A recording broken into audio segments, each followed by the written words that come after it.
எல்லோருக்கும் என்னோட அன்பான வணக்கம். இன்றைக்கி சாந்தி கிச்சனில் என்ன பண்ண போகிறேன்னா மாங்காய் ஊறுகாய் எப்படி பண்ணலான்னு பார்க்கலாம் வாங்க. அதுக்கு நான் இந்த மாதிரி 2 மாங்காய் எடுத்திருக்கேன். இது கிளிமூக்கு மாங்கான்னு சொல்லுவாங்க, அப்படி இல்லைன்னா வாழைப்பூ ஜாதி மாங்கான்னு சொல்லலாம். இதை பொடிசாக நம்ம கட் பண்ணிக்கலாம். மாங்காய் பொடிசாக கட் பண்ணியாச்சு. இப்போ நம்ம இதில் கல்லுப்பு போட்டுக்கலாம். கல்லுப்பு போட்டு ஒரு 2 மணி நேரம் ஊற வச்சிடலாம். அப்போ தான் இந்த கல் உப்புலாம் கரையும்.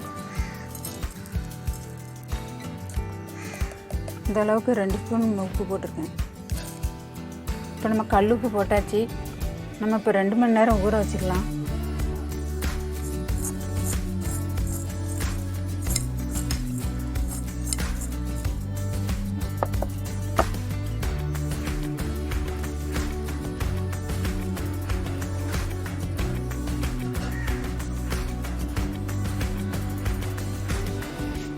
இப்போ நம்ம மாங்காய் ஊறுகாய்க்கு தாளிச்சிக்கலாம்.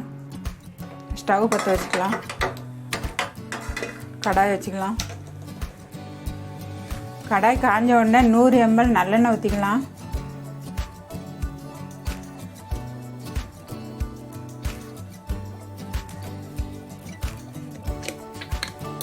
இதுக்கு நல்லெண்ணெய் மட்டும்தான் ஊற்றணும்,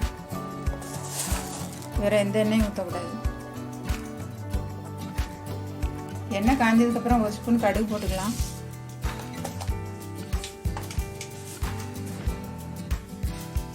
நெருப்பு கம்மியாக வச்சு மெதுவாக தான் வெடிக்க விடணும்.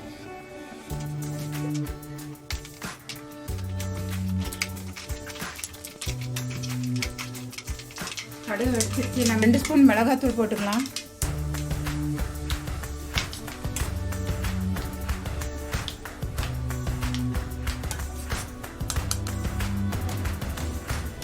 இந்த ஸ்பூனுக்கு 2 ஸ்பூன் போட்டிருக்கேன். வெந்தயப்பொடி போட்டுக்கலாம். இதை நான் ட்ரை ரோஸ்ட் பண்ணி பொடி பண்ணி வச்சுருக்கேன். அந்த பொடியை போட்டுக்கலாம். வெந்தயப்பொடி,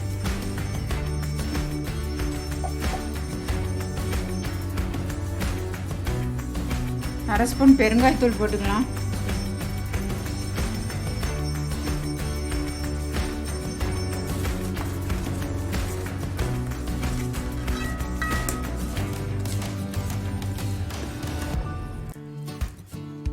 இப்போ நம்ம தாளித்து வச்சது நம்ம இந்த இதில் மாங்காயில் கொட்டிக்கலாம்.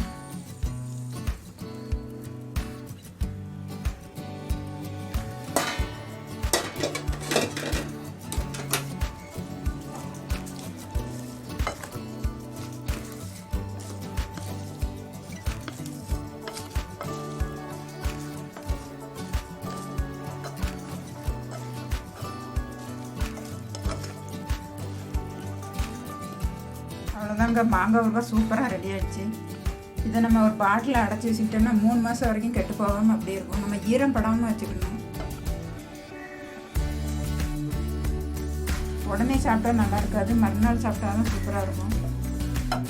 இதே மாதிரி நீங்களும் உங்கள் வீட்டில் செஞ்சு சாப்பிட்டு பார்த்து எப்படி இருக்குன்னு கமெண்ட்டில் சொல்லுங்கள். இந்த வீடியோ பிடிச்சிருந்தா லைக் பண்ணுங்கள், ஷேர் பண்ணுங்கள், சப்ஸ்கிரைப் பண்ணுங்கள்.